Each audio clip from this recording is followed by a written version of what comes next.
Buenos días a todos los que se encuentran en esta sala virtual la mañana de hoy. Vamos a iniciar la sesión del día de hoy, en la que contamos con un invitado muy especial. Queremos agradecer a nombre de la Sociedad Venezolana de Oftalmología, del grupo ACM, de los grupos venezolanos de córnea, catarata y cirugía refractiva y en general a nombre de la oftalmología venezolana. Agradecer y dar la más cálida bienvenida al doctor David Flicker, que nos acompaña desde Costa Rica. Pues David no necesita demasiada presentación, simplemente para recordar que es médico oftalmólogo, egresado del Instituto Barraquer de las Américas, donde fue jefe de residentes durante la realización de su fellow. Actualmente es médico director del Instituto de Cirugía Ocular San José y pues como todos sabemos, un apasionado de la física desde sus años iniciales como especialista. Ha sido un prolífico autor de múltiples capítulos de libros, de artículos.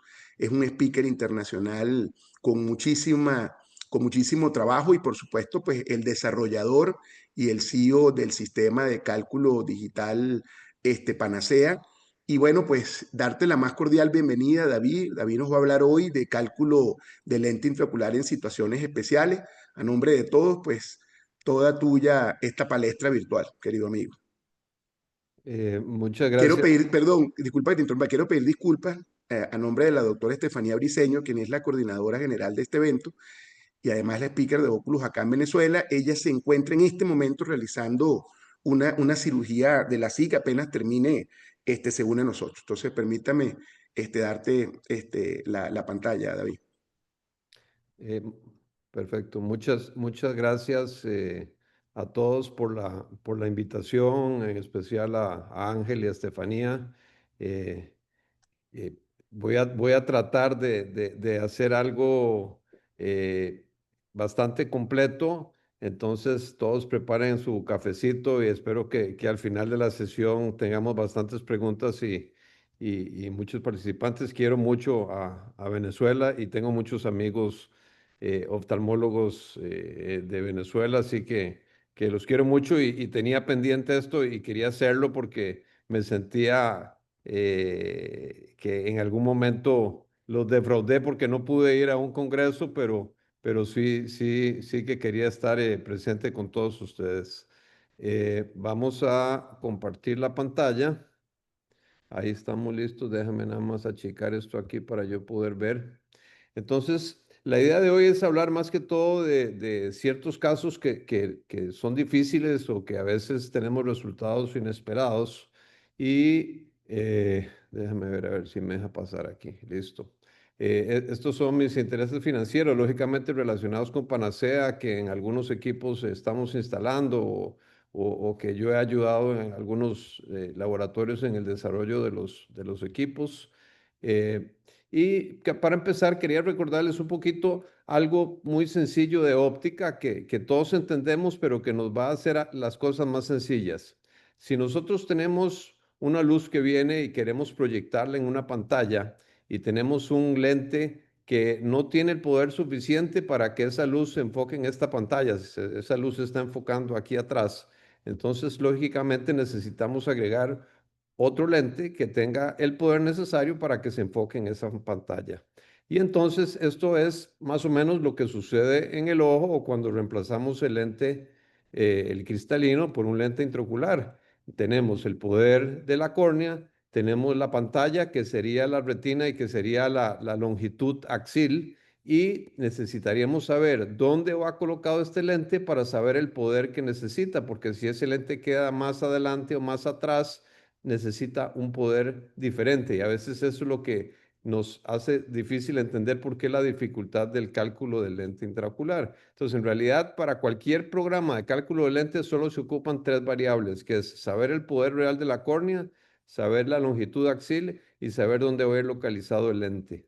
Si ese lente se coloca más adelante o más atrás, va a requerir más o menos poder y ahora vamos a entender eso un poquito mejor. Entonces, si tenemos el ojo y ponemos que la córnea necesitamos el poder total de este lente, necesitamos saber la longitud axil exacta para saber dónde es que necesitamos que se enfoque y tenemos un lente intraocular que va a tener el poder para que se enfoque en la retina.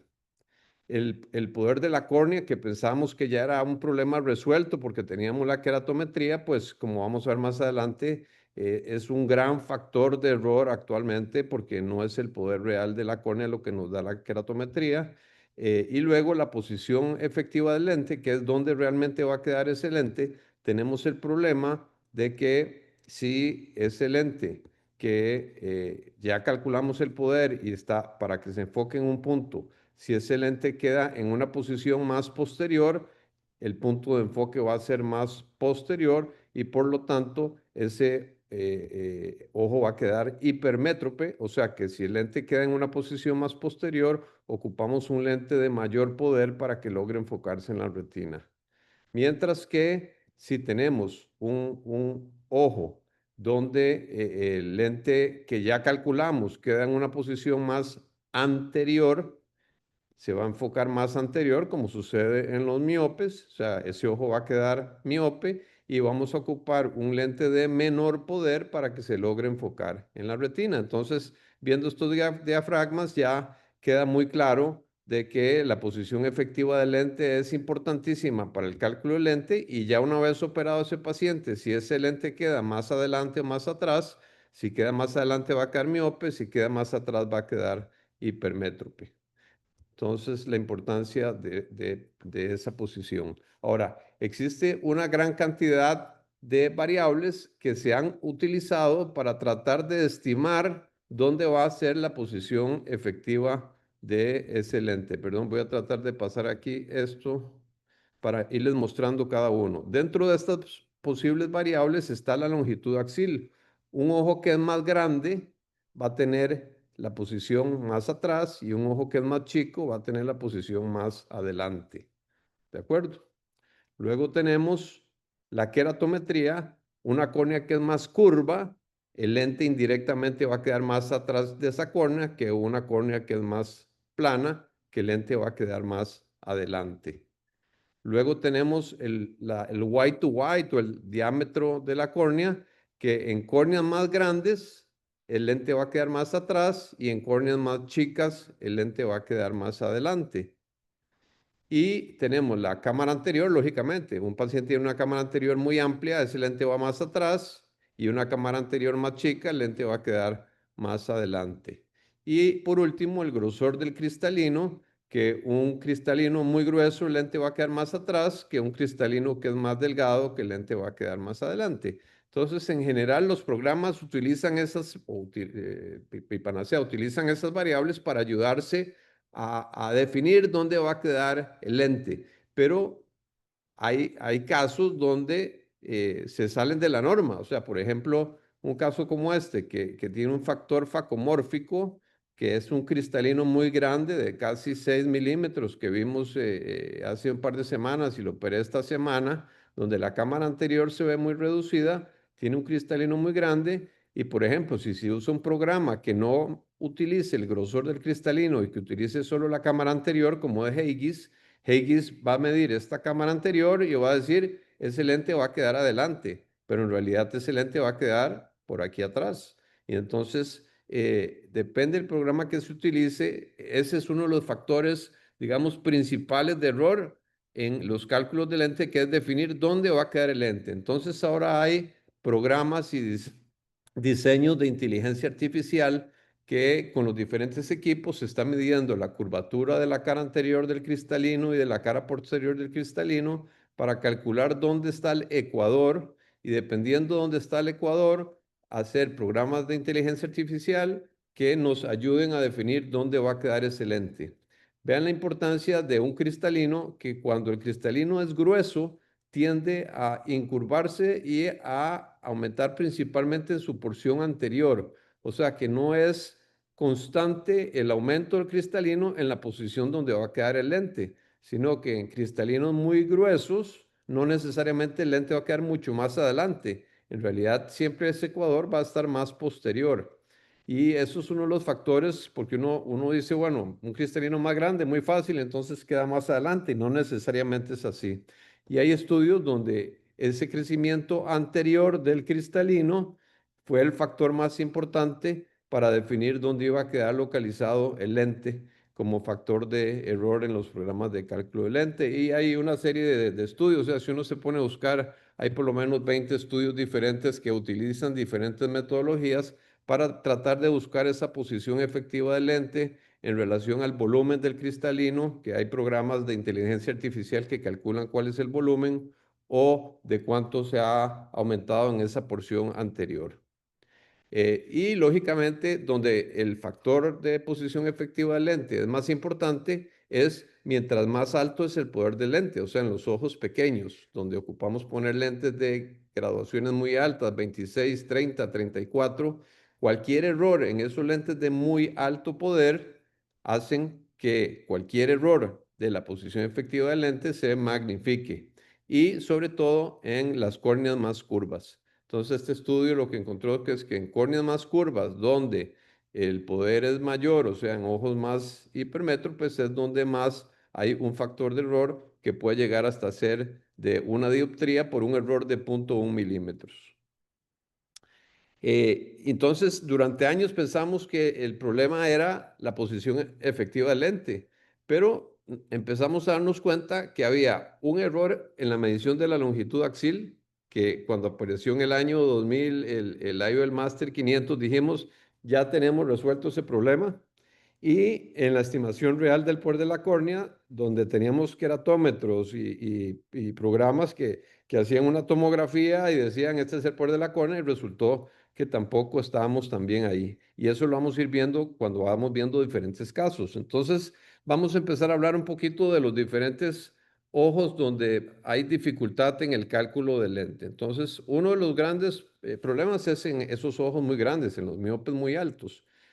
Sabemos que los miopes altos, grandes, ocupan más o menos un 16% de la población, y que en su mayoría tienen un segmento anterior que es más o menos normal. Me refiero más o menos normal, es que la suma de la cámara anterior con el grosor del cristalino anda entre 7 y 7.8 milímetros. Eso, acuérdense de esos números, después voy a hablarles un poquito de eso que va a ser una ayuda.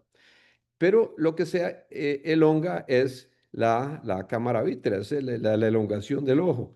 Ahora, va a haber casos donde sí tenemos una zona anterior muy pequeña. Tenemos casos, esta semana operé un paciente 33 milímetros de longitud axil que tenía un ángulo estrecho, un ángulo cerrado. Entonces uno dice, ¿cómo es posible que un ojo de 33 milímetros tenga un ángulo cerrado? Entonces sí hay un porcentaje muy pequeño de ojos que tienen un segmento anterior pequeño, a pesar de ser ojos muy grandes, o un segmento anterior muy grande, muy grande, donde corresponde, digamos, a ese ojo tan grandote. Entonces, hay montones de estudios que muestran que en ojos normales, digamos con longitudes axiles medianas y medio largas, digamos hasta 25 y medio, 26 milímetros, donde los resultados son muy buenos. Pero los ojos que tienen más de 26, 26 y medio milímetros, y los ojos que son pequeños, menores de 22 y medio milímetros, es donde tenemos siempre las sorpresas refractivas, y vemos aquí cómo, ya sea en ojos pequeños o en ojos grandes, el porcentaje de pacientes que alcanzan el más o menos 50, dependiendo del programa que se use, inclusive programas de última generación de inteligencia artificial, andan en un 50%, y un 60% para los ojos pequeños, que son realmente resultados que no son buenos. Entonces, el primer factor que en los años 2000 uno daba la charla y uno decía, bueno, es que el problema de los ojos grandes es que tienen un estafiloma posterior y es muy difícil con el ultrasonido, que era con lo que uno medía, caer en la fobia, porque la fobia no está en la parte más posterior del estafiloma, sino que está en el borde, y que el paciente lograra fijar la luz para tener esa medida real. Pero nos dimos cuenta que habían otros factores. Entonces vamos a ir hablando de cuáles son esos factores.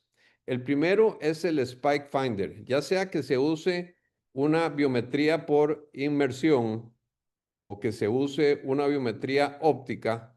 Los equipos tienen lo que se llaman los gates. Los gates es donde el programa ve un pico, dice, este pico corresponde probablemente a algo. Y esos gates, por ejemplo, si tenemos una cámara anterior muy estrecha, el programa puede pensar que esta es la parte anterior. Perdón, ¿me están hablando?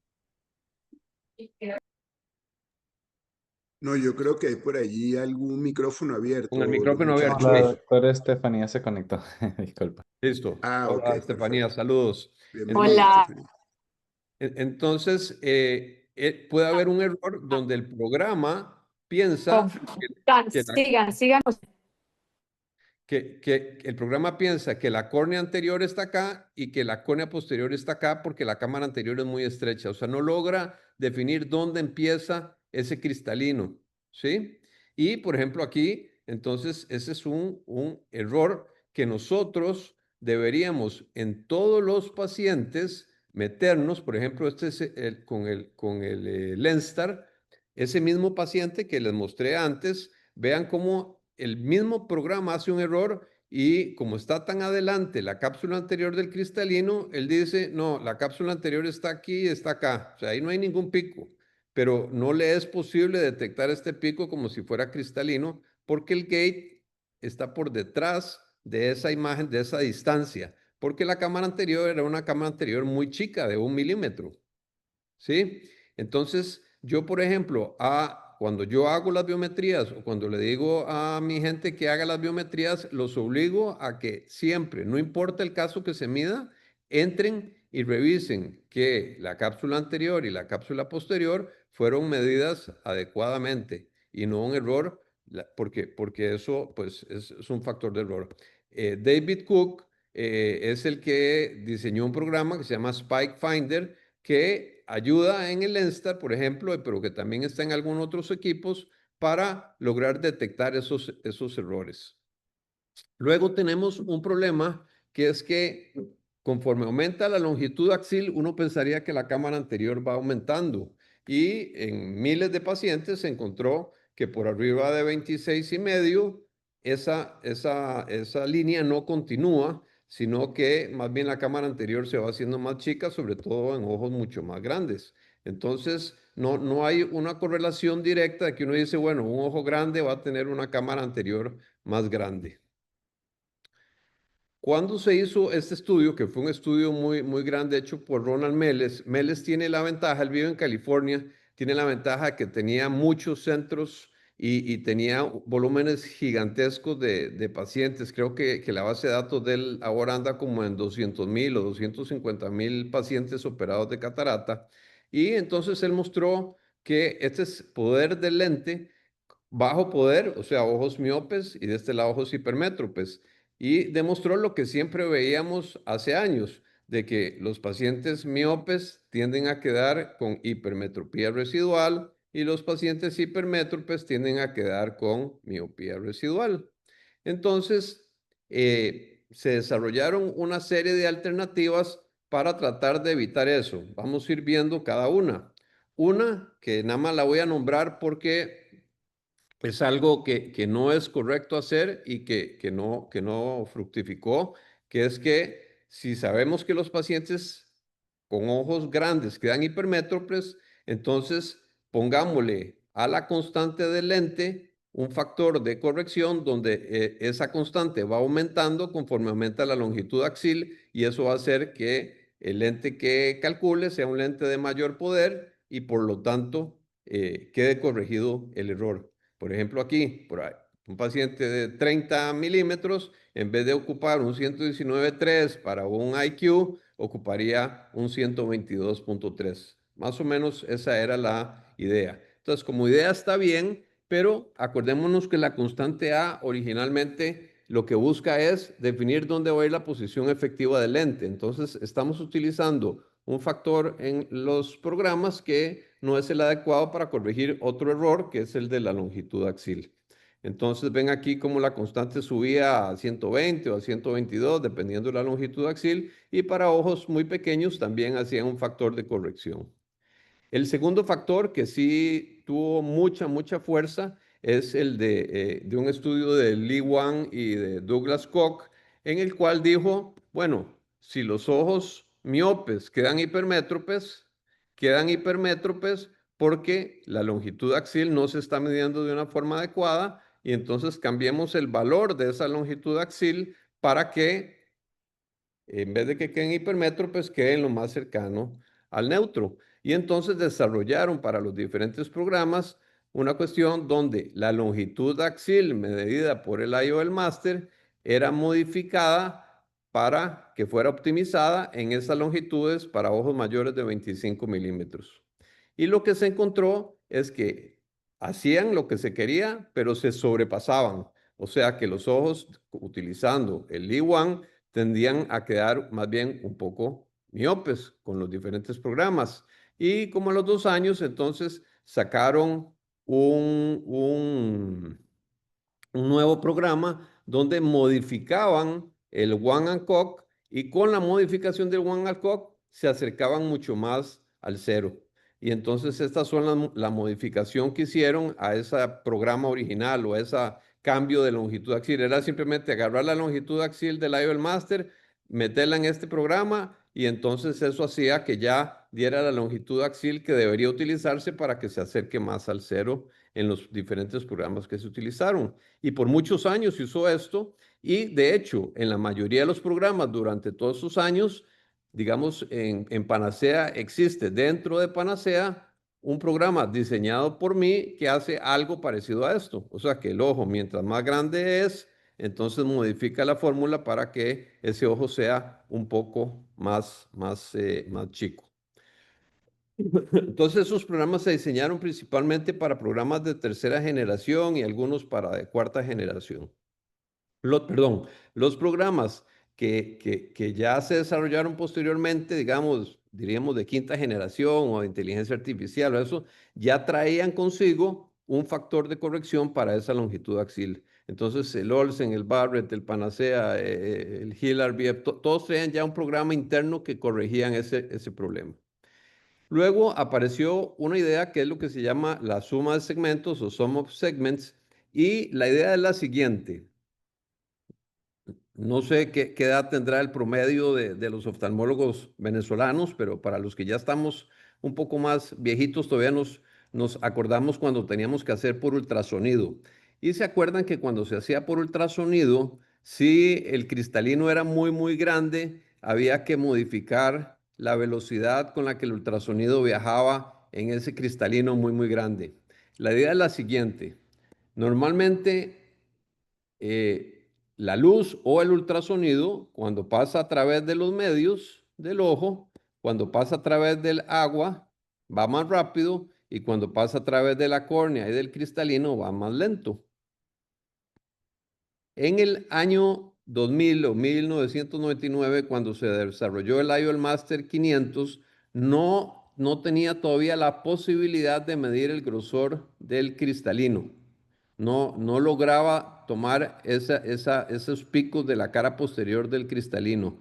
Y entonces Hughes, que era el que ayudó a desarrollarlo, dijo, en vez de decir que la velocidad de la luz aquí es tal y la velocidad de la luz aquí es otra y la velocidad de la luz aquí es otra, pongamos un promedio para los ojos promedio que hace que en promedio esa velocidad nos dé una longitud axial lo más adecuada posible. Y eso estaba bien para ojos normales, pero no resultó adecuado para ojos donde o el vitrio es mucho más largo, por ejemplo, en ojos muy grandes, o en ojos muy chicos donde el porcentaje de cristalino con respecto al tamaño del ojo es mucho mayor. ¿Por qué? Porque si ponemos un promedio, él va a tener un error. Si pasó por un medio más lento, va a durar más en ir y regresar y va equivocadamente a decir que ese ojo es más largo. Y al contrario, si es el vitrio más largo, va a ir más rápido y equivocadamente va a decir ese ojo es más corto que lo que realmente es.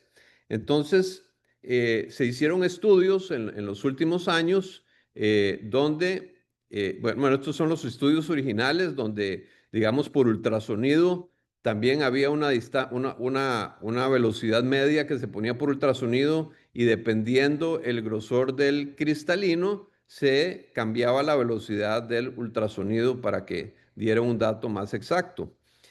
Cuando se desarrolló el sistema de biometría óptica, entonces, esto es lo que Huygens dijo, hay que usar una velocidad media con un índice de refracción medio de 1.3549 para la velocidad de la luz. Y entonces, eso nos dio un error que hizo que los ojos grandes salieran más pequeños y los pequeños salieran más grandes. Y lógicamente necesitamos un equipo que lograra medir exactamente dónde empezaba el cristalino, dónde terminaba el cristalino. Entonces, donde ya apareció el Spike Finder de David Cook, entonces ya se pudo, y donde mejoraron los equipos de OCT con biometría óptica, ya se tenía una medida más exacta del tamaño del grosor del cristalino y entonces se pudo meter en los programas el valor real que tendría la velocidad en la córnea, en el acuoso, en el lente, en el vitrio. Y con eso darnos un valor más real de la longitud axil. Utilizando esos métodos se encontró que las fórmulas casi todas mejoraban, pero había que sacarles el factor de corrección que ya se les había metido del E1 o el propio de cada programa para que esto funcionara. ¿De acuerdo? Porque no se podía hacer doblemente la corrección. Entonces, en general, cuando se usa segmentación, o sea, cuando el aparato logra medir velocidad de la luz en cada segmento, los ojos son mayores en ojos pequeños y son menores en ojos grandes. Y eso hacía que se corrigiera el error que teníamos cuando no se usaba segmentación, que los miopes quedaban hipermétropes y los hipermétropes quedaban miopes. Entonces, para que entiendan, eso es lo que es suma de segmentos. Ahora, muy pocos equipos tienen dentro del equipo el programa para hacer sum of segments. Entonces, David Cook, nuevamente, que estaba muy metido en eso del tamaño de los ojos, hizo una cuestión de regresión en el cual dijo que dependiendo el tamaño de la longitud axil y del grosor del cristalino, uno puede hacer esa corrección sin haber tenido que medir cada segmento por separado y desarrolló lo que se llama el CIMAL. O sea que uno podría utilizar en una fórmula el CIMAL, que sería la longitud axil corregida para segmentos, habiéndola medido con un equipo que no mide segmentos. Por ejemplo, esta es la fórmula que usa para el Lenstar y uno puede pasar ya sea de medida decimal a normal o de normal a decimal. Pero tiene que ser utilizada en programas que ya se les haya quitado el E1 COC o que se les haya quitado dentro del programa el factor de corrección de longitud axil. Y aquí se ve los resultados, cómo mejoraron con el CIMAL en el Pearl DGS. Esta es la fórmula que recomendaron. Luego tenemos otro factor de error que es el espesor retiniano. Y aquí lo importante es ver cómo tenemos un error en oftalmología, que es que traemos errores del pasado y tratamos de no corregir el error, sino modificar para que siga sirviendo ese error del pasado. Cuando se medía por ultrasonido, la medida era hasta la membrana limitante interna. ¿Sí? Y entonces los programas que se desarrollaron hasta el año 2000 fueron programas donde se calculaba el poder del lente con una longitud axil como si la luz tuviera que enfocarse en la membrana limitante interna, pero en realidad los fotorreceptores están más atrás, están donde está cerca del epitelio pigmentario. Y entonces necesitamos saber el espesor de la retina para, con la medida del biómetro óptico que mide hasta el epitelio pigmentario, decirle, ok, esta es la medida hasta el epitelio pigmentario. Ahora sumémosle el espesor de la retina para saber dónde está la membrana limitante y ahora sí el programa no funciona. Y entonces los diferentes equipos, algunos simplemente suman 200 micras de ese espesor, mientras el ojo es más grande, la retina es más delgada, mientras el ojo es más chico, la retina es más gruesa. Y entonces está lo que es la longitud axil geométrica y la longitud axil por óptica. O sea, si uno lo que está buscando es dónde se enfoca o si está buscando la membrana limitante interna. Entonces se desarrollaron fórmulas que dentro de los programas, por ejemplo, Panacea tiene un programa entonces que calcula de acuerdo a la longitud axil cuál puede ser el espesor de esa retina. En general, por ejemplo, el Lenstar pone de rutina 200 micras, pero no todas las retinas miden 200 micras. Hay retinas de ojos más grandes que son más delgadas y ojos más gruesos que es más grueso, y entonces hay que hacer ese factor de corrección. Entonces, para concluir, en ojos grandes uno necesita un programa que tenga el sum of segments o correcciones decimal o que tengan el one cog o algo similar para corregir la longitud axil. Se necesita un factor que no lo hablamos, pero que es que si el lente es negativo, la posición efectiva del lente es un poco diferente y tiene que haber corrección para eso. Y otro factor que tampoco lo hablamos, lo vamos a hablar después, que es que en ojos muy grandes, en general las córneas son más planas y la relación PA tiende a ser bajas. Entonces, en Panacea hay todos esos factores que hablamos metidos y por eso es que, por ejemplo, este caso que pide un -2 para ponerle a ese paciente, con Panacea da un lente de 0, se le pone un lente de 0 y el paciente queda neutro. Entonces, si uno no toma en cuenta esos factores, pues es donde uno puede tener más errores. Ahora vamos a pasar al ojo corto. El ojo corto es más o menos lo mismo que el ojo largo, o sea, todo lo que hablamos se aplica al ojo corto, pero tiene algunas cosas adicionales que en uno de estos días di una clase que fue de casi 1 hora y cuarto solo hablar del ojo corto, así que voy a tratar de hablar 5 minutos, un resumen. ¿Qué es lo que sucede con el ojo corto? Con el ojo corto resulta que en general tiene cristalinos más gruesos. El porcentaje de ese cristalino más grueso va a ser que la medida de la longitud axil dé una medida más larga de la que realmente es, o sea, la medida realmente es más corta. Y tiene el problema de que dependiendo de las características de ese segmento anterior, el lente puede quedar más adelante o puede quedar más atrás. Y entonces yo me puse hace como 3 años a estudiar todos estos casos y encontré que uno puede realmente dividir estos ojos muy pequeños en dos grupos. Uno es un grupo donde hacen ángulo estrecho por una cuestión anatómica, o sea, como de nacimiento, y otro grupo donde hay un factor que yo llamo facomórfico, que es que tienen un cristalino grande y en ese cristalino grande tienden a empujar el iris hacia adelante, tienden a tener iris más delgados y el ángulo estrecho, pero la diferencia entre uno y otro es que en el ángulo anatómico todo el cuerpo ciliar está hacia adelante, el cristalino puede estar un poco engrosado, pero no en forma exagerada, y en esos casos el lente tiende a quedar en una posición más anterior. O sea, imagínense que en estos casos el ecuador está más anterior y el lente queda más anterior. A diferencia del que es facomórfico, donde el factor principal es por crecimiento del cristalino, y en estos casos los procesos ciliares están más posteriores, tiende a haber cámaras muy estrechas porque el cristalino reduce la cámara anterior y el efecto del iris tiende a hacerse como un iris bombé también muy, muy pequeño. Entonces son los que tienen las cámaras anteriores más pequeñas y los ángulos más cerrados.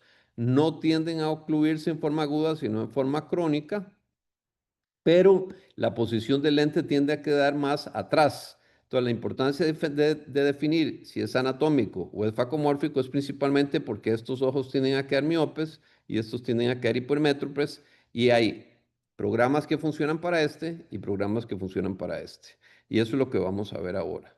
Entonces, como conclusión de un gran estudio de 1 hora que podría hablar del tema, es que en general los ángulos que son anatómicos, que es el ojo chiquito que se cierra desde más joven y que el iris tiende a ser más grueso, y un poco más recto, esos ojos tienden a quedar con una miopía residual, y aquellos que son por efecto facomórfico, que es porque cristalino es muy grande, tienen iris más delgados, más curvos y ángulos y cámaras anteriores más estrechas, tienden a quedar hipermétropes. Y entonces este es el estudio que hice. Diseñé un índice especial biométrico para diferenciar cuáles ojos pueden tener un ángulo estrecho y cuál es un factor facomórfico, que ahora eso sale en Panacea, ahora se los muestro. Pero lo más importante de eso es que el volumen de la cámara anterior tiende a ser menor. Esto, digamos, es tomado con el Pentacam. Entonces, lo normal el Pentacam es que tenga más de 100, 120. Siempre que vean un volumen de cámara que sea menor de 100, casi de seguro ese paciente va a tener un ángulo estrecho. Si ese volumen es muy, muy, muy chico y el ángulo más cerrado, probablemente tenga un factor facomórfico, y tienden a tener cristalinos que son más grandes en promedio. Aquí 5.07, pero puede ser 4.7, 4.6, 4.8, mientras que el anatómico puede llegar a 4.56, pero tienen estas otras características. Y pues hicimos el estudio también con Iris Plateau, ahora vamos a hablar un poquito, pero lo más importante entonces es las diferencias, es que en general los ojos pequeños anatómicos son ojos que van a ser más chicos, los ojos facomórficos van a ser un poquito más grandes, y el Iris Plateau son en ojos todavía más grandes y tienen los volúmenes de cámara más amplios, pero con ángulos muy estrechos, porque el factor está principalmente en el ángulo, pero la cámara anterior tiende a ser la más amplia de todas. Entonces, sí, no sé si conocen el calculador del ESCRUS, o la página de calculador del ESCRUS. Es una página que tiene el ESCRUS que es muy buena, porque metiendo los datos de biometría, uno puede utilizar todas las últimas fórmulas de última generación. Panacea a mí me ofrecieron meterlo, pero no querían meter la relación PA y la esfericidad, y por lo tanto decidimos no ponerlo, porque eso es un factor que pienso que es importante. Pero lo que les quería mostrar es, por ejemplo, este caso, que es un caso que tiene una córnea en promedio relativamente plana, con un ojo pequeño, con un cristalino grande, una cámara anterior relativamente pequeña. Vean la gran variabilidad que hay con los diferentes programas. O sea, si ustedes meten este ojo estos calculators, van a decir, ¿le pongo un 31,5 o le pongo un 34,5? No se puede saber. Entonces, lo que yo quise con el estudio es que, si ustedes saben que este es un paciente que tiene un factor facomórfico, saber cuáles de estos tienen que tomar, y si es un anatómico, por cuál tienen que irse. Y entonces hicimos el estudio y encontramos que, por ejemplo, Barrett es bueno para facomórficos, pero no es bueno por abajo de 22 milímetros para ojos pequeños. Y, por ejemplo, Kane es muy bueno para el facomórfico, pero para ojos pequeños también tiende a irse hacia la miopía conforme el ojo se hace pequeño. Y así hicimos los estudios con los diferentes programas, con todos los programas, y lo que encontramos fue entonces lo siguiente. Perdón, voy a irme, no sé si está acá. No. Bueno, vimos aquí cómo uno tiene las barras en Panacea, uno puede darse cuenta si la cámara anterior es muy pequeña y el cristalino es muy grande, entonces uno sospecha que este es un factor facomórfico, ¿cierto? Entonces, metimos que automáticamente el paciente le dice a uno, es un ángulo estrecho, que puede ser anatómico o facomórfico. Es anatómico si no aparece el factor facomórfico, y si aparece el factor facomórfico, es facomórfico. Entonces, automáticamente ustedes, al meter los datos, él les va a decir, es facomórfico. Y si es facomórfico, entonces utilizan los programas que son para facomórficos, y si sale solo el ángulo estrecho sin el factor facomórfico, utilizan el que es como anatómico. Y entonces, porque la diferencia va a ser si queda más adelante o más atrás. Entonces, el anatómico, lo ideal es usar en el ESTRUS Calculator el EVO, PERL DGS y K6. En general van a andar muy parecidos. Y en el caso del facomórfico, el mejor es Kane. Kane y Barrett, pero principalmente Kane. Entonces, cuando yo uso el Estrus Calculator o tengo ojos pequeños, lógicamente utilizo Panacea, meto los datos en el Estrus Calculator para ver la relación entre Panacea y el Estrus Calculator, pero escojo del Estrus Calculator si es facomórfico Kane y si es anatómico, escojo cualquiera de los otros.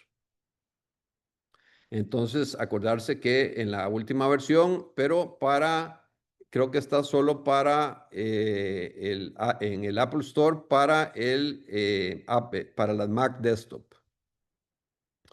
Entonces, lógicamente, influye lo de la sum of segments, influye el grosor del cristalino, influye el espesor de la retina, influye el one cock para ojos pequeños, incluye la relación PA, pero como factor más importante es diferenciar si es anatómico o facomórfico. Hasta ahí lo que es ojo grande y ojo pequeño. Respiren profundo. Todavía nos faltan algunos temas, vamos a ir viendo. Espero que hasta ahora se haya escuchado todo y se entienda. ¿Cómo vamos? Vamos Perfecto, perfectamente doctor. bien. Excelente. Ok, entonces vamos a entrar a refractiva. Entonces, en refractiva, postrefractiva, hay tres factores principales que hacen que uno tenga un mal resultado. Uno es que normalmente son ojos grandes, o sea que el programa que se utilice tiene que tener o el one cock o la suma de segmentos. Luego tenemos un factor que es la sub o sobreestimación de la posición efectiva del lente por el factor de Aramberry. Eso es que si tenemos una córnea que es muy curva, él va a decir que el lente queda más atrás. Si esa misma córnea que era curva, donde el lente va más atrás, se aplanó, el programa va a pensar que ese lente tiene que quedar más adelante, aunque realmente tiene que quedar en una posición más atrás. Y eso es lo que se llama el error de Aramberry. Entonces, lo que Aramberry recomendó es que dentro del programa se diga, para cuando se ocupa el poder de la córnea para calcular el poder de los tres factores, se usa esa K más plana. Pero cuando se utiliza para buscar la posición efectiva del lente con la curvatura corneal, se tiene que usar la curvatura antes de cirugía. Y hay métodos para calcularlo de acuerdo a la cara posterior y otras cosas que uno mete dentro del programa. Entonces, no nos vamos a meter mucho a eso. Lo que más me interesa es este otro factor, que es cuál es el poder real de esa córnea, que es el factor real de error más importante en postrefractiva. Entonces, ¿cuál es el problema? Que nosotros pensamos que el queratómetro nos da el poder de la córnea, pero un queratómetro, aunque sea con el mejor de los programas, el IOMaster 700, mide por reflejo de la córnea la cara anterior de la córnea, pero no mide la cara posterior de la córnea. Y el poder de la córnea depende del poder de la cara anterior y del poder de la cara posterior o de la relación que hay entre estas dos curvaturas. Entonces, tenemos un error del poder por la relación entre la cara anterior y posterior y un error por la esfericidad corneal aumentada. Entonces, ya desde los años 70, perdón, esto es del 92, desde el año 92 se describió por Royston cuál era esa relación normal que había entre la cara anterior y posterior. Cuando uno dice la relación es si uno agarra el radio de curvatura posterior, 6.4, y lo divide entre el radio de curvatura anterior, 7.5. Lo normal es 82.3%, más menos. ¿Qué significa eso? Que uno tiene una relación más o menos normal de 82 a 83, pero depende del radio de la cara posterior que tiene cada persona. Lo normal es que la mayoría de la gente tenga alrededor del 6.4, pero hay córneas que la cara posterior es más curva o que la cara posterior es más plana, y eso hace que se varíe para un mismo radio de curvatura la relación que hay entre la cara anterior y posterior. Entonces, uno de los grandes errores que tuvimos durante 120 años es que, primero, no había forma de medir la cara posterior y Yaval usó el ojo de Gullstrand, que erróneamente pensaron que la cara posterior en promedio era más plana, era de 6.8, cuando en realidad la cara posterior de la córnea en promedio es de 6.4. Y eso hace que si uno lo mide con un queratómetro, midiendo solo la cara anterior, nos da una medida de mayor poder que la que realmente tiene una córnea en promedio. Yaval, para no tener que medir la cara posterior, en vez de utilizar los índices de refracción del aire, de la córnea, del humor acuoso, dijo, inventemos un índice de refracción estimado para que sin medir la cara posterior, con solo medir la cara anterior, nos dé el poder de la córnea. Y ese es el famoso 1.3375, que es que un radio de curvatura anterior de 7.5 da 45 dioptrías. Así fue como lo sacaron.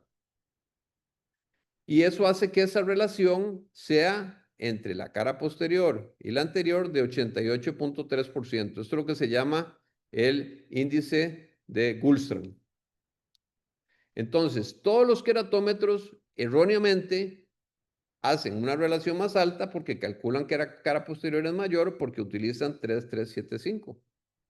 Cuando en realidad esa cara posterior es más curva y nos da un índice de refracción que es menor al índice de refracción utilizado por el queratómetro. Entonces, ¿qué es lo que hace esto? Esto lo que hace es que cuando uno mide con un queratómetro, el poder real de la córnea, no importa con cuál equipo lo medamos, con el Pentacam, con el Galilei, con el Sirius, va a ser que esa cara, que ese poder real de la córnea sea menor, más o menos entre 0.5 y 0.7 dioptrías a lo medido por queratometría. Entonces uno dice, y entonces, ¿por qué nos dan buenos resultados con los programas que utilizamos? Porque nosotros, a la hora de hacer programas, utilizamos cuestiones estadísticas para que dé buenos resultados y hacemos modificaciones dentro del programa para arreglar este error. Entonces, todos los programas tienen metido dentro del programa un factor que hace que aunque la córnea mida 42.55, acepte el 43.24 para que dé un buen resultado. Entonces, en general, las córneas tienen menor poder real al poder medido por el queratómetro, entre 0.5 y 0.7 dioptrías, dependiendo del equipo que utilicemos. Entonces, queratometría y estos son los poderes reales. Pero ya eso está arreglado por la constante A o por algún otro factor que metemos. Ahora, ¿cuál es el problema? Que eso es si siempre tuviéramos la misma cara posterior, pero dentro de un rango normal de pacientes, sin que sean operados, sin que tengan queratocono, sin que tengan algo malo, la variabilidad de la cara posterior es grande y podemos tener caras posteriores que van de 5.8 a 6.9.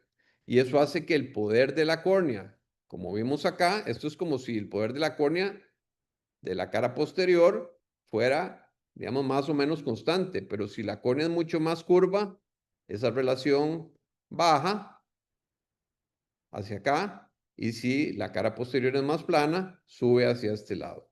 Entonces hace que el poder real de la córnea pueda ser mayor o menor. ¿Eso qué significa? Que para uno operar y tener un buen resultado, uno siempre debería medir la cara posterior o uno debería tener la relación entre la cara anterior y posterior. Ahora, en el rango de normalidad, aunque vaya de 5.8 a 6.9, el error mayor que podemos tener por culpa de esto es de 0.50 dioptrías. O sea, tampoco es tan grave. O sea, el paciente nos quedó de más 0.50, lo queríamos neutro y puede haber sido por este factor. Por este factor.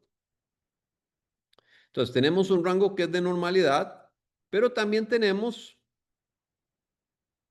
los pacientes operados de cirugía refractiva en el cual la córnea anterior es más plana o más curva y tenemos la cara posterior más plana o más curva.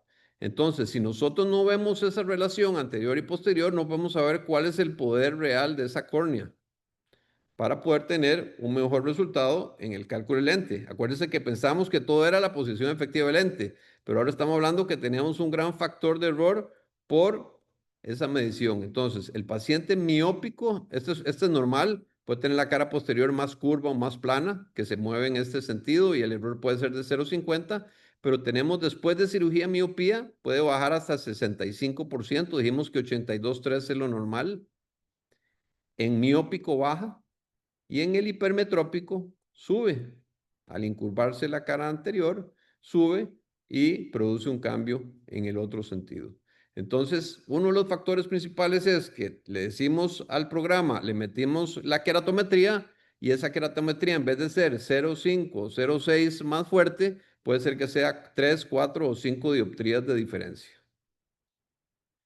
Entonces, en general, después de cirugía miópica, en queratocono y en segmentos de anillo, la relación baja. Acuérdense de esto.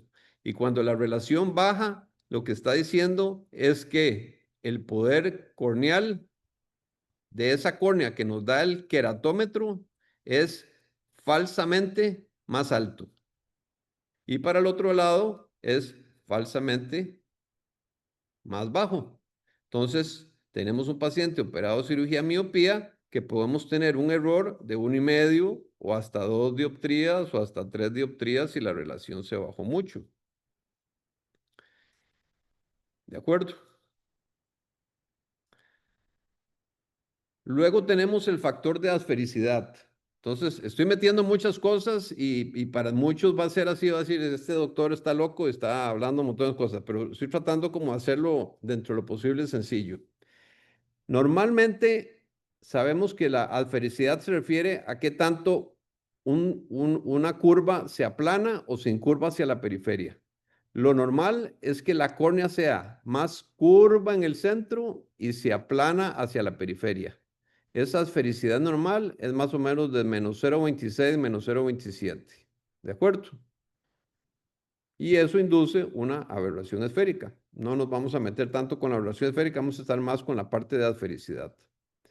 Entonces, normalmente la córnea es más curva en el centro, se aplana hacia la periferia. Si uno hace cirugía refractiva y uno aplana el centro, entonces tiende a ser más plano en el centro y se incurva hacia la periferia. Eso hace que la asfericidad se vaya volviendo positiva. Más plana en el centro, sin curva hacia la periferia. Eso se le llama una córnea oblata. Y tenemos para el otro lado, en queratocono o en cirugía hipermetrópica, donde se encurva más el centro, entonces la córnea tiende a ser todavía más curva en el centro y se aplana hacia la periferia en un mayor grado, y entonces tienden a ser córneas con asfericidades más negativas, y a eso se le llama córneas prolatas. Entonces la córnea normal es prolata, pero chiquitita. Se vuelve más prolata en queratocono o en cirugía hipermetrópica y se vuelve oblata en cirugía miópica. Entonces, ¿por qué eso es importante?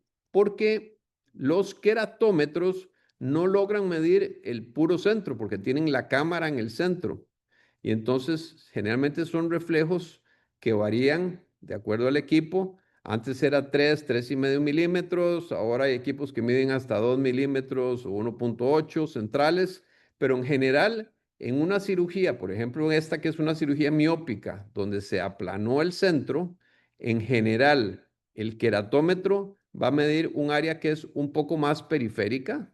¿Qué significa eso? Que la medida que da el queratómetro va a ser un poquito más curva que lo que realmente hay en el centro, porque no está midiendo el puro centro. ¿De acuerdo? Entonces, la medida del queratómetro por asfericidad tiende a ser más curva que la medida real del centro. Y eso va a hacer que todavía el factor de la relación PA empeore, porque entonces estamos midiendo una córnea más curva de lo que realmente es. Y ya habíamos visto que con la relación PA también sucedía. Entonces, en un paciente con cirugía miópica muy grande, aquí bajó a 32 dioptrías, tiene astigmatismo, pero bajó a 32 dioptrías, entonces tenemos un error de la relación PA, vea que es del 65,8%. Esto se llama BF ratio de Holaday, que es base to front. O sea, la cara posterior contra la anterior, 65%. Entonces, ustedes en el Pentacam, con solo ver esto, que ya no es 82.3 o cercano a eso, dicen, esta no es una córnea normal. O sea que el poder de esa córnea, lo que nos da el queratómetro, no es la real. Y luego tenemos la asfericidad, que a 30 grados o a 6 milímetros, que lo normal, dijimos que la Q es menos 0,27, si está en 1,9 significa que la córnea es más plana en el centro y sin curva hacia la periferia y vamos a tener todavía un efecto mayor. Entonces, por ejemplo, ustedes ven aquí, esto es como si fuera el SIM-K, o sea, la K promedio que mediría un queratómetro, 35. Dijimos que la diferencia normalmente era entre 0,5 y 0,7, más bajo el poder total de la córnea. O sea que aquí debería ser 34.7, 34.8, pero es 33. O sea que esta córnea, en vez de medir 35.3, en realidad mide 33. Y ese es un error que sucede después de cirugía refractiva. Si uno le mete al programa normal y le dice es 35.3, está poniéndole un valor más alto, va a poner un lente de menor poder y el paciente va a quedar con una hipermetropía residual. Por eso es que los pacientes con cirugía miópica quedan con hipermetropía residual. Entonces uno debería meter el valor real, o se diseñaron cientos de diferentes programas para buscar qué es lo que mejor daba. Vean aquí como se llega hasta un 70% más o menos 0,50 en los últimos programas, que es relativamente bajo, pero son pacientes difíciles de calcular. Entonces, se desarrolló, por ejemplo, con el IOL Master 700, una cuestión que se llama el TK, que es el Total Keratometry. El Total Keratometry lo que hace es simular cuál sería, como vimos aquí antes, este valor de 33 pasándolo a 1.3375. Es algo que también requiere como una hora de charla, pero utilizando el programa específico para usar el Total Keratometry es con lo que se obtiene actualmente los mejores resultados. Entonces, vemos por ejemplo el Barrett TrueK para Total Keratometry. Es el que dio mejores resultados junto con el Evo para Total Keratometry. ¿Qué es lo que está haciendo ese Total Keratometry? Corregir ese factor de error del poder corneal. Y así, también para hipermetrópicos, para post-QR, para post-miopía, en general ese TrueK dio buenos resultados. En el caso de Haigis, es muy importante porque Haigis da buenísimos resultados usando el Total Keratometry, pero no el Haigis modificado para post-refractiva, sino el Haigis normal. No pueden usar el Haigis L con el Total Keratometry. Aquí vemos otro caso, por ejemplo, post-miópico, el Evo y el Barrett TrueK con Total Keratometry son los que dieron mejores resultados. Haigis TK, no el Haigis L, sino el Haigis TK. Y para Smile se encontró que el Haigis da muy buenos resultados para Smile, pero que no sea el Haigis L, sino el Haigis TK. El Barrett TrueK con o sin Total Keratometry. Otro con Smile, donde Evo para Total Keratometry. Y en general, si uno tiene un paciente por refractiva, lo recomendable es usar programas que estén hechos para Total Keratometry. Nosotros, no sé por qué no aparece, en el Panacea hicimos ya un programa específico para Total Keratometry que está en la última versión. Ok, entonces ahora entramos a queratotomía radial. ¿Qué pasa en queratotomía radial? Lo primero es que no hay pérdida de tejido. Entonces se aplana la cara anterior, pero igualmente se aplana la cara posterior. A diferencia de la cirugía con Excimer, donde solo se cambia la cara anterior y la posterior no se cambia. Entonces, en vez de la relación PA tender a bajarse, tiende a subirse. Pero interesantemente, ahora que hay mapas de epitelio corneal, estos son dos casos post cirugía de queratotomía radial. Y me puse a estudiar y me di cuenta de que, por ejemplo, hay casos donde el epitelio llena ese espacio de aplanamiento central, pero hay casos donde es más bien como un anillo que llena, que se engruesa de epitelio alrededor y no en el centro. Y eso influye mucho porque el epitelio tiene un índice de refracción mayor que el del estroma y tiene mucho poder. Tiene tanto poder de que si yo les pregunto, ¿cuál es el poder de la cara anterior del estroma? De todos me van a decir 40, 44 dioptrías, 50 dioptrías, es de -3. O sea, la relación entre el epitelio y la cara anterior del estroma es de un poder negativo, igual que es negativo entre el estroma y el humor acuoso. Lo que da el poder fuerte es el epitelio y la lágrima, digamos. Entonces, el hecho que en algunos casos se presente esto y en otros casos se presente esto, hace que el cálculo del lente, no hemos logrado meter estos factores, pensamos meterlos, sea un factor importantísimo para que a veces nos llevemos sorpresas en posqueratotomía radial. Entonces, son córneas oblatas porque son más planas en el centro y se incurvan hacia la periferia, pero la relación PA, en vez de estar baja, está alta. Entonces, si yo les muestro a ustedes este caso y les pregunto, ¿cómo saben ustedes si este es post-queratotomía radial o es post la SIC? Ustedes ven eso y dicen, de esto es por la SIC, puede ser un por la SIC. Muy fácil, con solo ver la relación entre la cara anterior y posterior. Algo que aplanó tanto el centro, si fue con la SIC, estaría en 67, bajísimo. Si está alto, es posqueratotomía radial. Y en ambos, la esfericidad es positiva. Entonces, es una forma muy fácil de diferenciar uno con el otro si solo tienen un mapa y la relación. Y entonces, en este caso sucede lo contrario, de que sube, pero ese error del epitelio hace que a veces sea un poco más, un poco menos y que no podemos medir y por eso los resultados no son tan precisos. En general, Haigis va bien con estos postqueratotomía radial.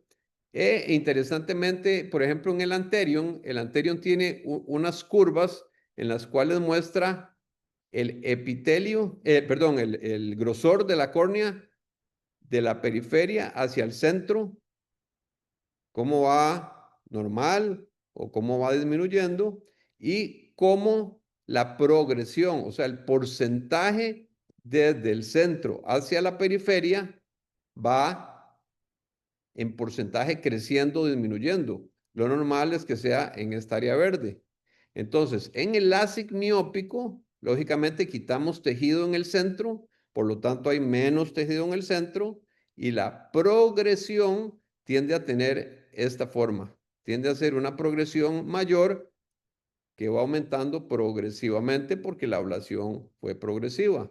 A diferencia de en una queratotomía radial, donde interesantemente, dependiendo la zona óptica, va a haber un cambio de este tipo. O sea, vamos a ver un cambio donde la progresión, hay un aumento del espesor llegando al ápice de donde inició el corte. O sea, la córnea tiende a ser un poquito más gruesa donde está el corte de la queratotomía radial y entonces se ven este tipo de curvas. Entonces uno viendo curvas también puede diferenciar entre un LASIK miópico y una queratotomía radial.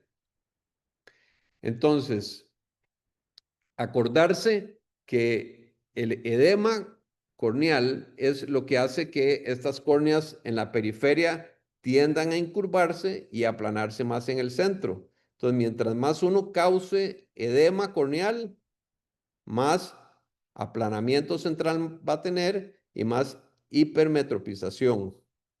Entonces, lo ideal al inicio es que el paciente tenga una miopización inicial, una hipermetropía inicial porque queda edematoso. O sea, lo ideal es que tenga hipermetropía, que quede miope al inicio, pero esa miopización puede durar hasta 4 meses. O sea, uno no puede saber cómo queda un paciente después de una queratotomía radial hasta que pasen por lo menos entre 1 y 4 meses, porque es muy variable. Yo a todos mis pacientes después de queratotomía radial los dejo con solución salina hipertónica, como si fuera un paciente de Fuchs o de daño endotelial, para que hagan la menor cantidad de edema estromal periférico y que no se aplane esa córnea tanto en el centro. Y lo otro es que con los años el ojo se va a ir hipermetropizando, entonces es mejor dejarlo miope. Entonces aquí vemos varios estudios donde los mejores resultados fue con el TrueK con historia y con Haigis. Otro donde el Barrett TrueK con el Astros Calculator para queratotomía radial, el average y el maximum. Otros donde el Barrett TrueK o el Haigis dan los mejores resultados. Y aquí hay Pearl DGS cuando la K es muy plana. O sea, cuando se ha aplanado mucho la córnea, es bueno utilizar el Pearl DGS. Da buenos resultados. Aquí un estudio donde se comparó Panacea con Barrett TrueK y los resultados fueron similares. Entonces, Pearl DGS, en general, todos van bien, pero hay que tomar en cuenta eso de tratar de dejar el paciente un poco miope, explicarle que va a quedar miope porque va a tener una tendencia con los años a hipermetropizarse, tratar de no sobrehidratar la cámara anterior para no estirar tanto esas incisiones, tratar de hacer las incisiones lo más esclerales posibles para no contactar las incisiones previas, que hemos tenido casos donde se abre. Y eso es lo que más estabilidad nos va a dar. En el caso de queratocono y anillos corneales es muy interesante porque se encontró que en general los pacientes con queratocono tienden a quedar con hipermetropía residual. Y entonces si ustedes se ponen a pensar, ¿por qué un queratocono va a quedar con hipermetropía residual si es como un paciente operado de cirugía refractiva hipermetrópica, donde la córnea central es más curva, uno mide una K más periférica, o sea que el valor de esa córnea en el centro es mayor, la K central es mayor, uno en realidad está poniendo un lente de mayor poder del que necesita y el paciente debería quedar miope, pero no, quedan hipermétropes. Y quedan hipermétropes en general, no importa con el programa que se utilice, tienden a quedar hipermétropes y con más o menos 0,50 en porcentajes muy bajos, pero principalmente porque la relación PA está baja. Acuérdense que la relación PA baja es como si fuera después de cirugía miópica con Excimer, en el cual los pacientes tienden a quedar con hipermetropía residual. Entonces, vemos aquí un ejemplo donde la córnea es muy curva, la queratometría mide un área un poquito más periférica, ¿sí? Con un defecto residual, en general la esfericidad tiende a irse hacia este lado, o sea, son córneas prolatas con prolaticidades altas negativas, pero la relación PA tiende a irse para este lado. ¿Qué significa eso? Que la medida que hace el queratómetro es en realidad una medida más, déjeme pensarlo, es una medida más alta de lo que realmente tiene el poder de esa córnea. O sea que si mide 64, el poder real de esa córnea es 62, 63 o 60. ¿Sí? Y entonces, al meterle 64 al programa, nos da un lente de menor poder y el paciente queda con hipermetropía residual. Por mucho tiempo se usó SRKT, se dijo, para el queratocono hay que usar SRKT, porque SRKT utiliza la curvatura corneal para la posición efectiva del lente, ¿sí? Y entonces córneas muy curvas le dicen al programa, ese lente va a quedar mucho más atrás, como va a quedar más atrás, va a quedar hipermétrope y necesita un lente mayor poder. Entonces, SRKT tendría a dar mejores resultados que otros programas, pero no por la razón adecuada. O sea, no es porque el lente quede más atrás porque esa córnea es más curva, sino simplemente es porque el queratómetro mide una córnea más curva de lo que realmente es. Entonces vemos aquí cómo la relación, vean esta relación PA de 75%. Acuérdense que 82.3 es lo normal y eso está causando la hipermetropía residual. La única diferencia que hay con un caso de podlásic miópico es que el podlásic miópico, la esfericidad es positiva, o sea, tira esto todavía más para abajo y aquí la esfericidad es positiva, entonces nos ayuda un poquito. Entonces, esos residuales hipermetrópicos son menores a los que ve uno en podlásic miópico. Entonces, vean, por ejemplo, acá, casi 61, le quitamos 0.5, sería 59.5 de poder, o 60.5 de poder real de esa córnea, y el poder real es de 58.2, es mucho menor, y eso es porque la relación PA está disminuida. Entonces ya vemos ese factor. Ese factor entonces lógicamente en Panacea está tomado en cuenta junto con la esfericidad para tratar de buscar el lente de mejor poder. Por ejemplo, aquí pedía un 950, un 9.8 y aquí salía 7 y con eso se logró mejor resultado. Entonces, ¿qué es lo importante? ¿Por qué tiene la relación PA baja? Y es principalmente porque la cara posterior de estos ojos tiende a ser muy curva. Mientras más curva la cara posterior, esa relación PA va a ser todavía menor. Entonces hay varios estudios donde muestran las diferencias entre el poder queratométrico y el poder real de esa córnea. El poder real es mucho menor.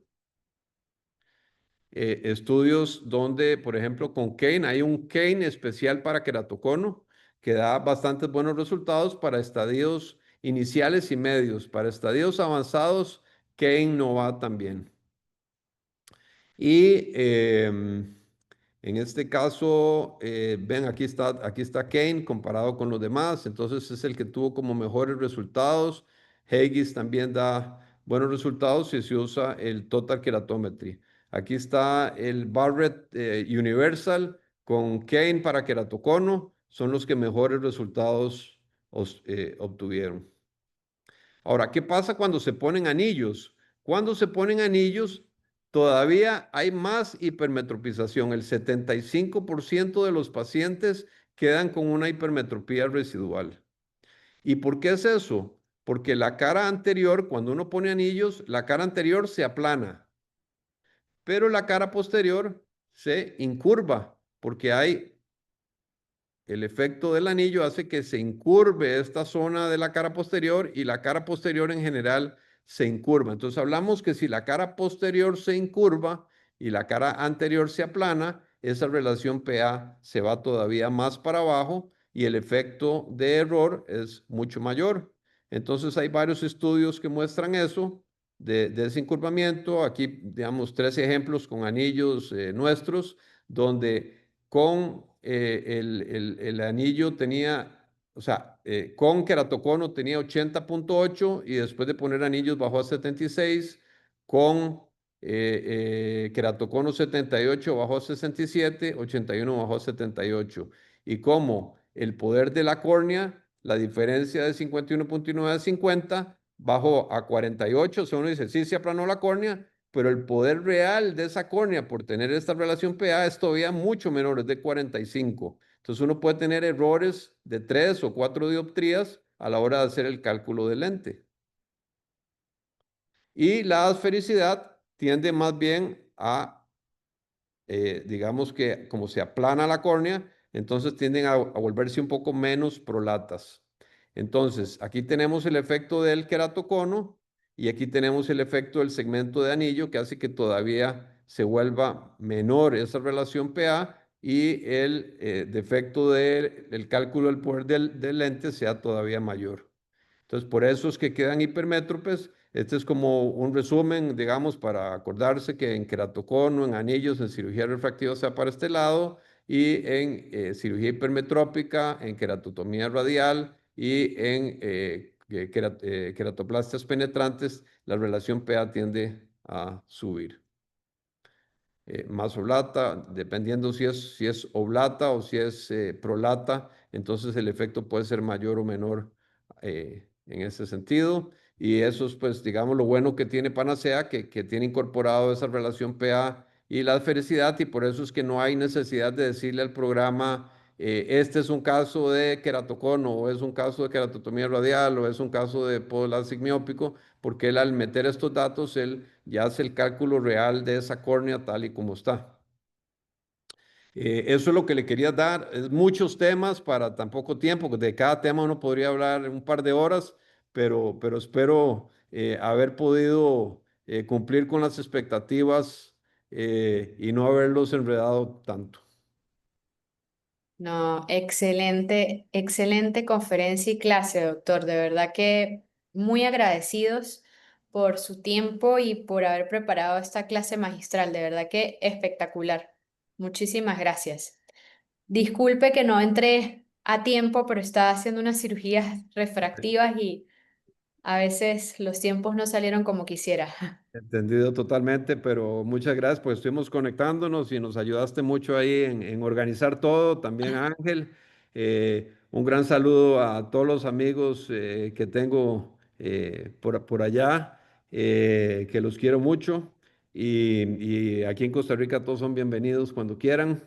Están en su casa y feliz de haber podido por lo menos ayudar un poquito Y a esta también es su casa y por aquí también tiene las puertas abiertas para cuando quiera venir a visitarnos y darnos la clase presencial. Muchas gracias, gracias. Quisiera saber si hay alguna pregunta. Sí, ya por aquí tengo. Ah, el doctor Ángel Pineda te está enviando saludos. Igualmente, fuerte abrazo, Ángel. No sé si hay alguna pregunta de nuestra audiencia que escucharon el día de hoy al doctor David. Si tienen alguna duda. Y si no, pues le doy el pase al doctor Ángel Barroso para que si tiene alguna pregunta o comentario sobre la clase, de verdad que para Mm. mí ha sido un honor. De hecho, estábamos discutiendo unos días atrás sobre el cálculo de lentes intraoculares en pacientes con anillos intracorneales. No hay mucha publicación así de evidencia científica y es algo pues que ya nos estamos enfrentando a eso, ¿no? Sí, de hecho, hay mucha cirugía que se está haciendo, digamos, de queratofaquia, de Ujú, implantes de discos ujú. dentro del estroma corneal y he estado, digamos, en Brasil y he estado en España viendo algunas de estas cirugías y muchas veces el resultado refractivo no es el esperado de acuerdo a la queratometría que se obtiene. Y cuando yo veo la profundidad a la que hicieron el corte, hicieron un gran cambio de la cara posterior.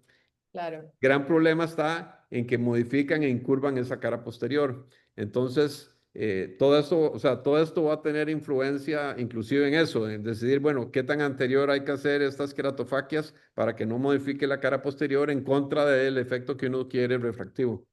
Sí.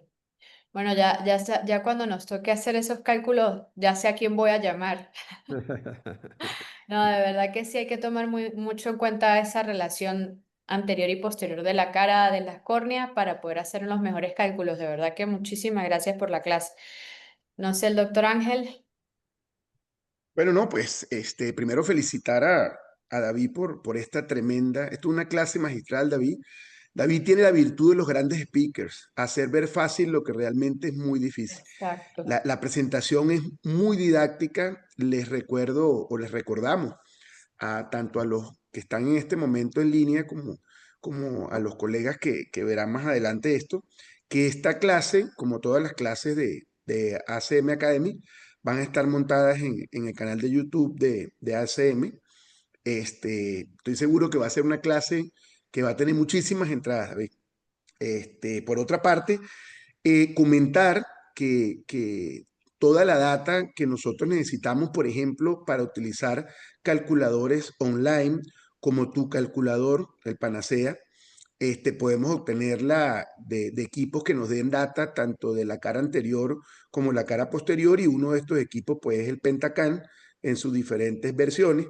Teniendo el Pentacan pues podemos obtener la data para nosotros entregarla a los calculadores. Me gustó muchísimo el tema de que Panacea toma en consideración estos cambios biomecánicos que se dan en estos ojos que tienen características extremas y creo que va a jugar un papel bien importante, David, en el cálculo del lente cuando hay modificaciones anatómicas del estroma por adición de tejido, ¿no? Estamos ahorita en la época de los anillos intracorneales, ahora están colocándose también los Keyers, ahora vienen los anillos intracorneales blandos de acrílico que ya vienen por allí. Estefanía ya está metida en eso, va a colocar pronto los primeros segmentos blandos artificiales que se van a colocar acá en el país. Y pues todas estas herramientas posiblemente van a servir de base para refinar todas estas cosas y que cada vez estos cálculos que son complejos se vayan haciendo más, más precisos, ¿no? Entonces, bueno, agradecido por tu participación, agradecido por Panacea, que es una herramienta fantástica. Quería que nos comentara, porque no lo entendí muy bien, si ya la versión nueva está disponible. Creo que entendí que para desktop de Mac ya está disponible, o no sé si la actualización todavía está por salir a A mí, disponibilidad. Acláranos esto. a mí no me ha pedido actualización, yo la tengo descargada, no sé si es que aún no ha salido. Sí, es que tuvimos dos problemas. Uno fue que nos hackearon el website de que era para PC. Entonces, estamos en el proceso que ya se volvió a meter en otro website, pero ahora se compró con el nombre y todo para poder volverlo a montar. Ya saben, todo el problema con hackers es un gran problema. Y luego que el Apple Store constantemente, como cada 3 o 6 meses, cambia una serie de factores que obliga a que uno tenga que cambiar el programa para que sea compatible con la versión que están, y entonces a veces si no está nos sacan. Entonces hace como un mes sacaron todo lo que es Panacea porque no habíamos hecho un cambio de una versión y entonces estamos en ese proceso. Entonces, la versión que tiene para decir que es ángulo estrecho y que tiene para decir que es, ¿cómo se llama? Facomórfico, y la versión que tiene el Total Keratometry ya estaba, pero la sacó Apple Store, nosotros ya la metimos y está en el tiempo que ellos duran de evaluación a ver si cumple con todos los requisitos que ellos quieren tener para que en colores y en no sé qué, todas esas cosas. Entonces a veces una cosa pequeña nos tira para atrás y hay que volver a hacer y volver a mandarlo y volver a revisión. Entonces en este momento creo que no está, pero va a estar tanto para el iPhone y para Mac PC apenas el Apple Store lo autorice. Perfecto, perfecto, excelente. De acuerdo, entonces, y para el otro año que pienso hacer menos charlas, voy a tener un poco más de tiempo para meterme más en el programa y meter ciertas ideas que tengo que lo van a mejorar, que no he podido porque no he tenido el tiempo, pero ahí vamos poquito a poco.